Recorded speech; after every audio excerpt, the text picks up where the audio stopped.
السلام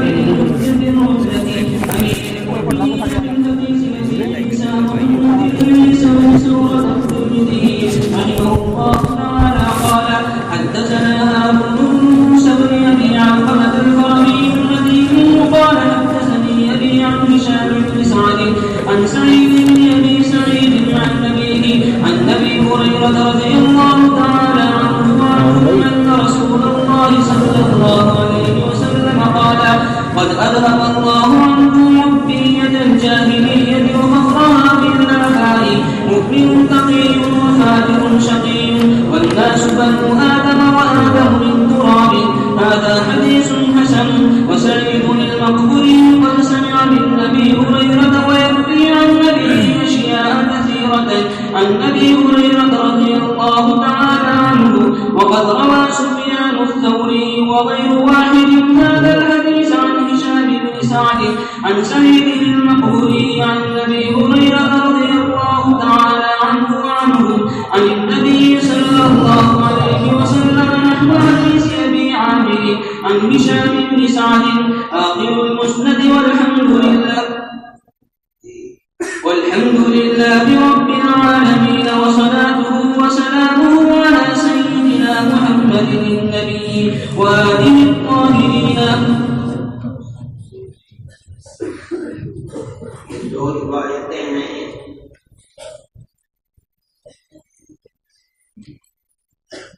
جو پہلی روایت ہے حدثنا محمد بن بشار قال حدثنا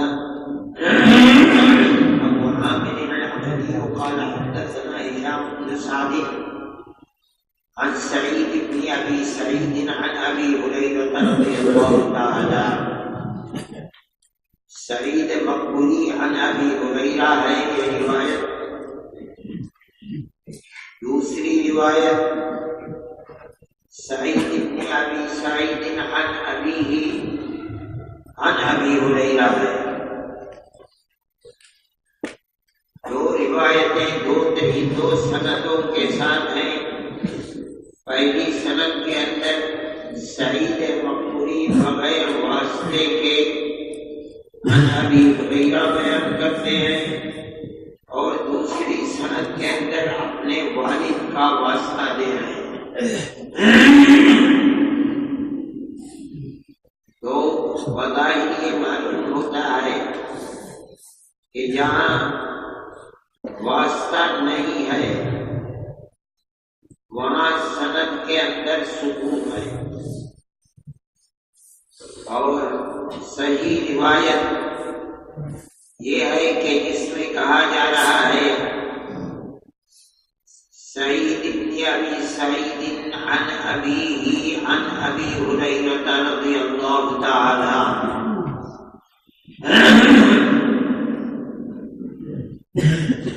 صاحب کتاب اسی چیز کی تشریح کرتے ہیں کہ وہ سعید بن مقبولی رحمہ اللہ تعالی قد سمع من ابی ہریرہ رضی اللہ تعالی عنہ. لہذا کبھی وہ بغیر کسی واسطے کے ذکر کرتے ہیں اس لیے کہ ان روایات میں کوئی واسطہ نہیں ہے. وَيَرْوِي عَنْ أَبِيهِ أَشْيَاءَ كَثِيرَةً عَنْ أَبِي هريرة. اور بہت سی مرتبہ وہ اپنے والد کے واسطے سے ذکر کرتے ہیں عن ابی ہریرہ. محدثین کے نزدیک اس کا مطلب یہ ہوتا ہے ایک زمانے تک ان کا لقاء حضرت ابو ہریرہ رضی اللہ تعالی عنہ سے نہیں ہوا تھا تو وہ روایات اپنے والد کے واسطے سے ذکر کیا کرتے تھے. پھر بعد میں ان کو یہ سعادت میسر ہو گئی کہ ان کا لقاء حضرت ابو ہریرہ رضی اللہ تعالی عنہ سے ہو گیا. تو جن روایات کو انہوں نے بغیر کسی واسطے کے سنا ہے ان روایات کو خود بغیر کسی واسطے کے حضرت ابو ہریرہ رضی اللہ تعالیٰ عنہ سے ذکر کرتے ہیں. یہ تو سندوں کا اختلاف ہے، باقی متن دونوں کا قریب قریب ایک ہی ہے. یہ بتانا چاہتے ہیں کہ اب تک جو کچھ روایات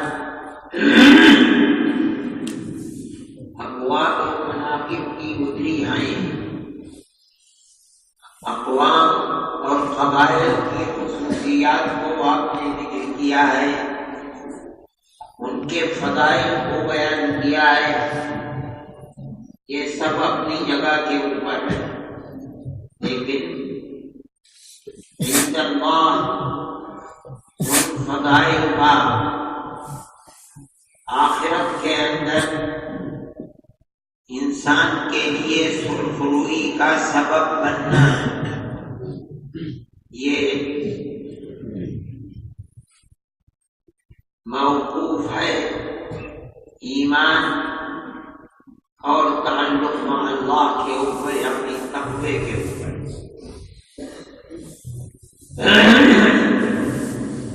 تقوی ایسی چیز ہے جو کہا جاتا ہے ایمان مع شیء زائد ہو. یہ نہیں ہے کہ جو شخص مومن ہے وہ متقی بھی ہو. عند اللہ انسان کی بلندی اور قربت ولایت مع اللہ کا دار و مدار صرف ایمان نہیں ہے، بلکہ ایمان مع شیء زائد ہے. وہ شیء زائد کیا ہے؟ تقوی. اور تقوی کو بار بار بیان کیا گیا ہے کہ جمیع مأمورات شرعیہ کو اپنانا اور جمیع منہیات شرعیہ سے اپنی زندگی کو پاک رکھنا. لوگوں کے سامنے ہو یا رات کی تاریکی میں ہو، مومن کسی بھی ایسے عمل کو کرنے سے اپنی زندگی کو بچاتا ہے جس کو اللہ نے منع فرمایا ہے، اور کسی بھی ایسے عمل کو کرتا ہے جس کا حکم اللہ نے دیا ہے اور وہ عند اللہ پسندیدہ ہے. یہ تقوی کا حاصل ہے. اگر انسان کے اندر یہ وصف ہے تو فرمایا ہے ان اکرمکم عند اللہ اتقاکم.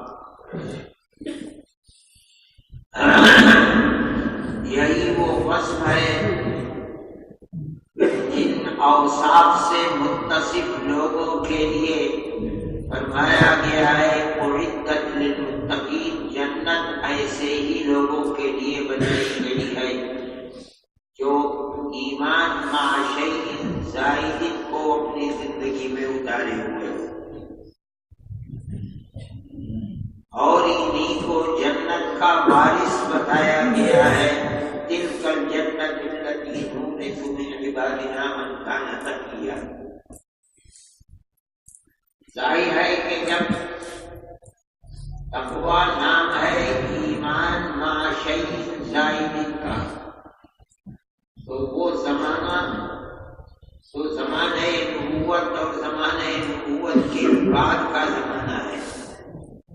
آپ کی تشریف آوری سے پہلے تو ایمان اور ایمانیات، ایمان کا راستہ دنیا میں اوجھل ہو چکا تھا. اسی لیے اس زمانے کو زمانہ جاہلیت کہا جاتا ہے.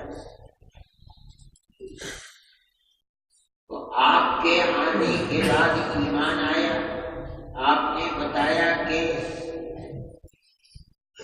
من ایمان کا سوال ہوا تو فرمایا ان تؤمن باللہ وملائکتہ وکتبہ ورسلہ والیوم الآخر والقدر خیرہ وشرہ. آپ کی تشریف آوری سے پہلے یہ اصول جن کو ایمان کہا جاتا ہے، یہ راستہ بالکل تاریک ہو چکا تھا۔ آپ نے آ کر کے پھر اس کو اس طرح روشن فرمایا ہے کہ حضرت عیسیٰ علیہ نبینا علیہ الصلوۃ والسلام نے روشن فرمایا تھا، لیکن 600 سال گزرنے پر مکمل تاریکی میں پڑ گیا تھا۔ لیکن آپ نے علیہ الصلوۃ والسلام نے اس طرح روشن فرمایا کہ ابھی تو 1400 سال ہی گزرے ہیں اور وہ راستہ موجود ہے۔ قیامت جب تک بھی آئے گی، قیامت کے آنے سے پہلے تک وہ راستہ اسی طرح موجود رہے گا، روشن رہے گا۔ ہاں، علامات قیامت میں یہ ہے کہ جب قیامت آئے گی تو اس سے پہلے یہ راستہ بالکل متروک ہو جائے گا، اور آپ کی تشریف آوری سے پہلے جیسا متروک تھا اور تاریکی میں پڑھا تھا ویسے ہی ہو جائے گا۔ اب آپ کے تشریف آوری سے پہلے لوگوں کا معمول کیا تھا؟ تو جانتے نہیں تھے کہ دین کیا ہے، وہ تو ختم ہو چکا تھا سر۔ وہ لوگ تفاخر بالآباء کیا کرتے تھے، اور ظاہر ہے کہ ایمان تھا نہیں تو ان کے آباء و اجداد تو عقیدے اور عمل کے اعتبار سے کفر اور کفریات کو اپنانے والے تھے، لیکن اس کے باوجود وہ تفاخر کیا کرتے تھے، باوجود کہ وہ کافر تھے اور زمانے جاہلیت کے لوگ تھے، باوجود کہ اعمال کفر کو کیا کرتے تھے، کفریات کو اپناتے تھے، اس کے باوجود وہ تفاخر بالآباء کہ میرے باپ ایسے تھے، یعنی نہ ایمان کی کوئی قدر تھی، نہ وہ ایمانیات کو قدر کی نظر سے دیکھتے تھے، عقیدے کی کوئی بنیاد نہیں تھی، وہ تو مجروح ہو چکا تھا، صرف ان کے اعمال کی بنیاد پر تفاخر بالآباء کیا کرتے تھے۔ آپ نے ارشاد فرمایا اس حدیث کے اندر کہ وہ تمام کی تمام چیزیں جو کیا کرتے تھے تم اپنے آباء کی طرف نسبت کر کے بطور تفاخر، وہ تمام چیزیں اسلام کے آنے کے بعد مجروح ہو چکی۔ تفاخر بالآباء قطع نظر اس کے کہ وہ کیا معاصی کیا کرتا تھا، اس کا عقیدہ کیا تھا، اس کے باوجود اس پر تفاخر کا کرنا یہ منہیات شرعیہ کے اندر ہے۔ اگر کوئی کرتا ہے تو اس کی مثال کیسی ہے؟ جول، ایک کیڑا ہوتا ہے چپٹا سا، جہاں نجاستوں کے انبار ہوتے ہیں، گوبر پاخانہ، اسی نجاست سے وہ پیدا ہوتا ہے، وہی نجاست اس کی غذا ہوتی ہے، اسی میں سوراخ بنا کر رہتا ہے۔ اب اس غذا کو اگر نجاست اٹھ جائے گی تو وہ مر جائے گا، اس لیے اپنی زندگی کی بقا کے لیے وہ اسی نجاست کو اپنے سوراخ میں لے جا کر جمع کرتا ہے۔ جمع کیسے کرے؟ اس کے تو ہاتھ پیر نہیں ہے کہ اٹھا کر لے جائے، تو اس کو اللہ نے اتنی عقل دی ہے کہ وہ اس نجاست کی خود ہی گولی بناتا ہے، پھر اس کو اپنی ناک سے دھکیل کر اپنے سوراخ کی طرف لے کر جاتا ہے۔ دھکیل کر لے جانا دہ تو یہاں تین چیزیں ہوئی، ایک تو وہ نجاست ہے جو اس کی غذا ہے اور وہ گولی بناتا ہے، ایک وہ جانور ہے جول جس کو کہا ہے گولی بنانے والا، نجاست کھانے والا، ایک عمل ہے اس نجاست کو دھکا دے کر اپنے سوراخ میں لے جانے والا. یہ تین اجزاء ہیں. مشبہ کے بھی تین اجزاء ہیں جن کو تشبیہ دی گئی ہے. ایک تو یہ آدمی ہے جو تفاخر بالآبا کرتا ہے، اس کی مثال تو جعل جیسی ہے، اس لیے کہ یہ آدمی تشبیہ دے رہا اور تفاخر کس پر کر رہا ہے؟ اپنے باپ دادا کے اوپر. انہی باپ دادا کے صلب سے یہ پیدا ہوا ہے جس طرح یہ جول اس نجاست سے پیدا ہوا ہے. تیسری چیز ہے اس کا تفاخر کرنا، اس کو تشبیہ دیا ہے ناک سے دھکیل کر اس نجاست کو اپنے سوراخ میں لے جانا. یہ تین چیزیں ہیں جن کے اجزاء کو اجزاء سے تشبیہ دی گئی. چنانچہ اس میں فرماتے ہیں کہ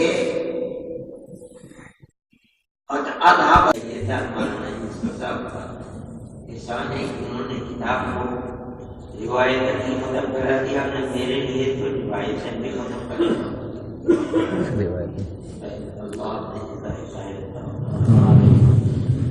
یہ کتاب اصل میں حضرت مولانا معراج الحق صاحب رحمۃ اللہ علیہ صدر مدرس دارالعلوم یہ ان کی کتاب. میرے اساتذہ کی نظر عنایت ہمیشہ میرے کسی وصف کی وجہ سے نہیں، وصف اختیاری ہمیشہ نظر قلم رہی ہے میری. حضرت رحمۃ اللہ علیہ کی ذات سے نسبت کی وجہ سے یہ لوگ محبت کی نظر سے مجھے دیکھتے رہے. حضرت مولانا جب بیمار ہوئے تو انہوں نے خود سے تعلیم کے اندر کہا کہ میں نہیں پڑھا رہا ہوں اور یہ کتاب ارشد کو دے دی جائے. میں نے ترمذی نہیں پڑھائی تھی، مسلم اور نسائی وغیرہ میرے پاس اسباب رہے ہیں. حضرت مولانا کے حکم کی بنیاد پر میں نے اس کتاب کو شروع کیا. اس وقت بھی میں بیمار تھا. میں نے حضرت سے یہ کہا کہ تمہیں کتنا پڑھا پاؤں گا؟ میں نے یہ کہا جتنا پڑھا. چنانچہ میں اس کی وجہ سے باہر چلا گیا، یہاں ہندوستان میں علاج نہیں تھا، وہاں گیا اور مجھے شفا دے دیا. اور میرا من ایسا تھا بلڈ کینسر. یہ لوگ اب بھی میں کسی ڈاکٹر سے کہتا ہوں تو مجھے نہ کوئی دیکھتا ہے، کہتا ہے 1000 روپے کوئی نہیں تھا لیکن تو وہی ہوا تھا. تو پھر میں ٹھیک ہو گیا کہ میں دماغ سے لگا. بہرحال یہ سال بھی ایسے ہی گزرا. آئندہ کا علم اللہ کو کیا ہوتا ہے. آپ لوگ جب دعا کریں تو حضرت مولانا معراج الحق صاحب کے لیے بھی دعا کریں. یہ روایت اور اس کے معنی میں نے ابھی آپ کے سامنے بیان کیے ہیں. اب دنیا کے اندر تقویٰ معلوم چیز ہو گئی ہے. اس کو دیکھیے، تقویٰ یعنی اوامر شرعیہ کو اپنی زندگی میں چاہے لوگوں کے سامنے ہو چاہے تنہائی میں ہو اپنی زندگی میں اتارنا اور منہیات شرعیہ سے بچنا. یہ چیز بہت معلوم ہے. افسوس کی بات ہے ہمارے دیکھتے دیکھتے معلوم. جناب عابد کو ہم نے اپنی آنکھوں سے دیکھا ہے، وہ گھر کی تاریکی میں اور لوگوں کے سامنے ایسا تقویٰ اور اتباع سنت ہوا کرتی تھی کہ آدمی دیکھ کر یہ سمجھتا تھا کہ سنت یہی ہے چاہے اس کے سامنے اس کی کوئی دلیل ہو یا نہ ہو. طبقہ علماء کے ہمارے اندر سے وہ بس ہمارے دیکھتے دیکھتے ختم ہو گیا. ہم نہیں سمجھتے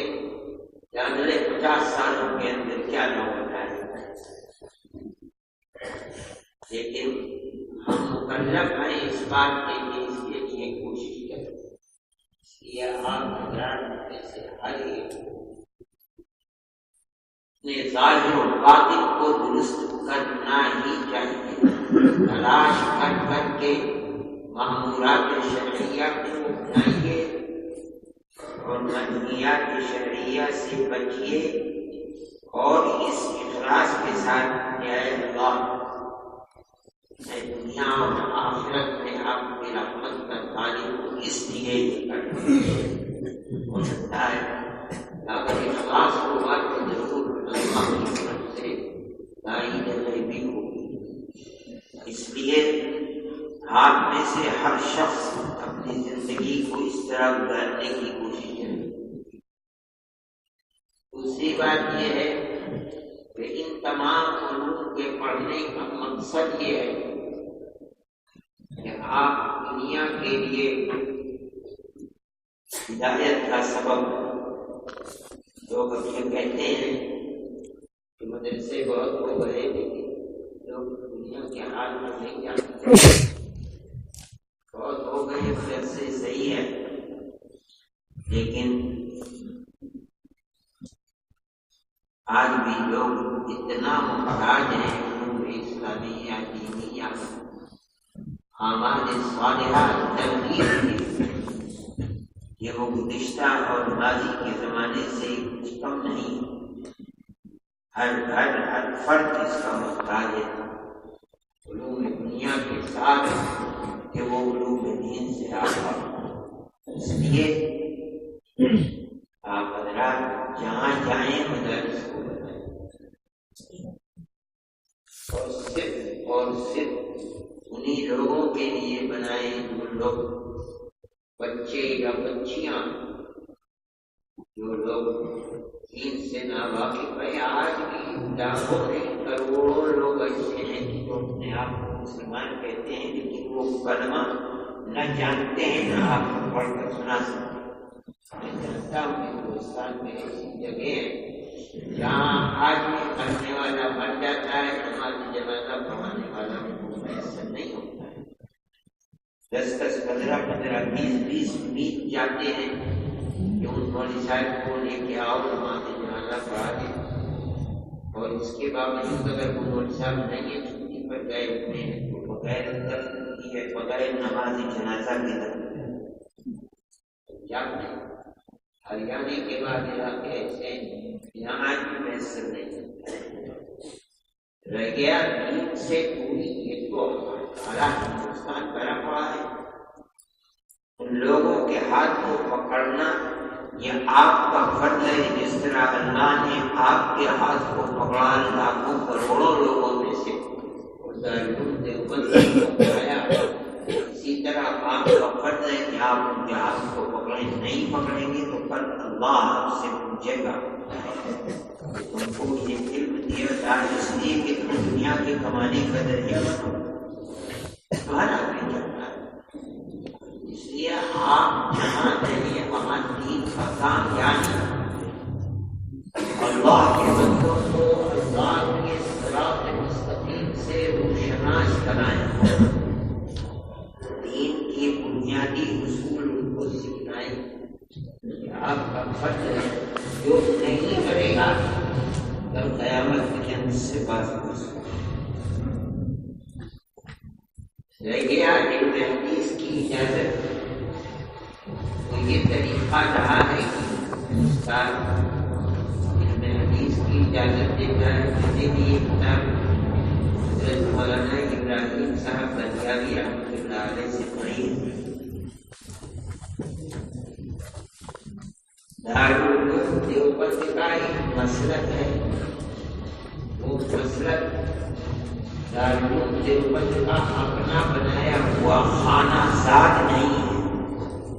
دارالعلوم دیوبند کا مسلک وہی مسلک ہے جس کو صحابہ کرام رضوان اللہ علیہم اجمعین نے نبی کریم علیہ السلام سے لیا، پھر تابعین نے صحابہ سے لیا، اتباع تابعین نے تابعین سے لیا، اور اسی طرح وہ قرآن و حدیث کے اندر جو مدون تھا اور صحابہ رضوان اللہ علیہم اجمعین سے ثابت تھا، علماء دیوبند اور خصوصیت سے حضرت گنگوہی رحمۃ اللہ علیہ نے اس کو اپنایا اور دیوبند کو دیا۔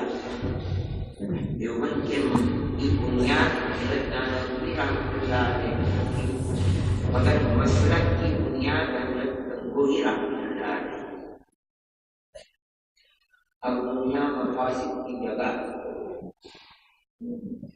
اب مفاسد ہر گھر میں، اس لیے میں کہتا ہوں تو ہر شخص اپنے آپ کو ابو حنیفہ وقت اور مجتہد زمان مانتا ہے کہ وہ طلبہ عزیز جو حضرت گنگوہی اور پھر حضرت تھانوی رحمۃ اللہ علیہ، نانوتوی رحمۃ اللہ علیہ، شیخ رحمۃ اللہ علیہ، حضرت رحمۃ اللہ علیہ، ان کے قدموں پر اپنا سر رکھتے ہیں اور ان کو اپنا مقتدا مانتے ہیں۔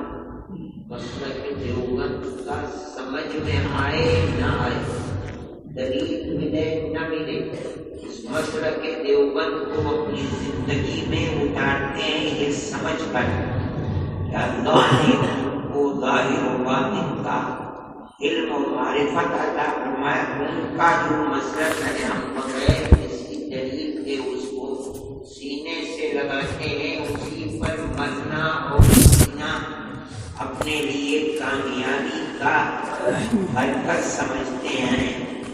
تو میں ان لوگوں کو جن میں حدیث کی اس کتاب کی جو اس راستے سے ہٹ جاتے ہیں، کسی دوسرے راستے کو اپنائے، اس کا مستحق نہیں ہے کہ اس کو دارالعلوم دیوبند کی اس مسند سے اجازت ہے۔ اللہ تعالیٰ آپ سب کو اس کے اوپر قائم رکھے تاکہ کل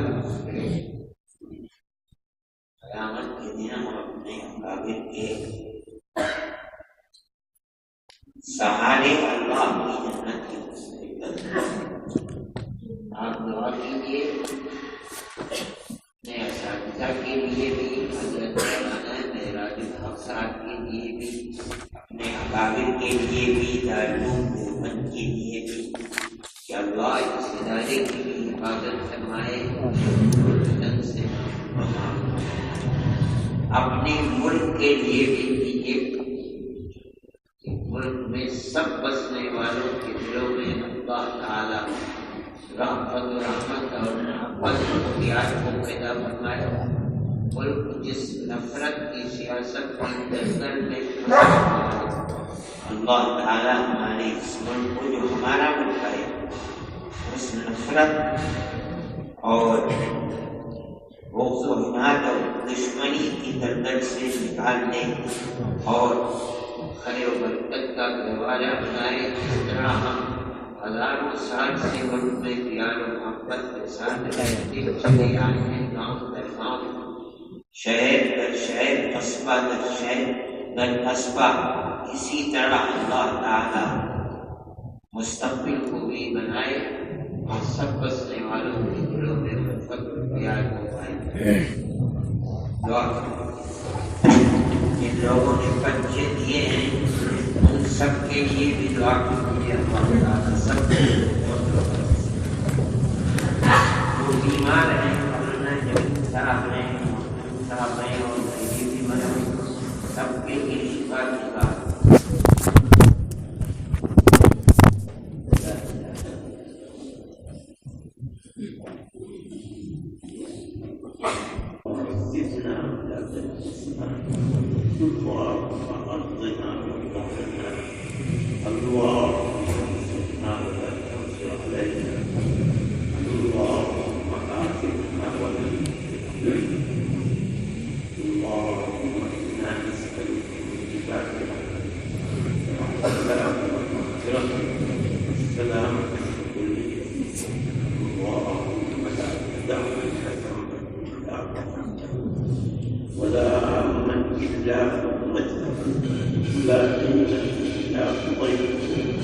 لا مريضا إلا أعطيته ولا حدث الحوادث فيما لتقي آنفا إلا قدرها أي الله صدق من دين خدمتك لي الله ما لدنياكم في عباد ما لآخرتكم في عباد اے اللہ معمولات شرعیہ کو اپنانے کی توفیق اور منکرات شرعیہ سے ہماری زندگی کو پاک اے اللہ ایمان ہے مضبوطی عطا فرما تثبیت عطا اے شروع و ستم سے محفوظ اللہ ہمارے ظاہر کو اچھا فرمانے باقی اللہ خوف آخرت پیدا فرما اپنی خشیت عطا فرما اے اللہ صراط مستقیم رمضان فرما اے اللہ آپ نے ہمیں اپنے دشمن کو دین کو پڑھنے اور سمجھنے کے لیے منتخب والحمد والشکر لله اے اللہ میں اپنے دین کی خدمت کے لیے خشیت عطا خوف آخرت پیدا جناب رسول اللہ صلی اللہ علیہ وسلم کی سنت پر زندگی گزارنے کی توفیق عطا فرما اللہ وسلم خاتمہ حسن فرما عذاب قبر ایسا نگار محشر میں نبی کریم علیہ الصلوۃ والسلام کی شفاعت میں ایسا فرما ہمارے اکابر میں شفاعت پر چلنے کی توفیق ہمارا حشر ان کے ساتھ اللہ کی جنت میں جگہ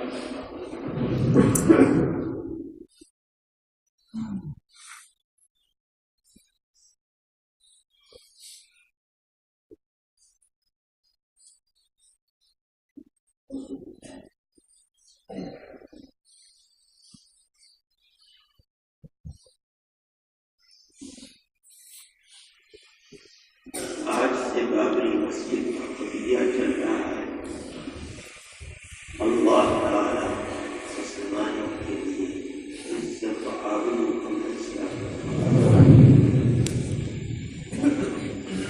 اور ہم صحیح طریقے پر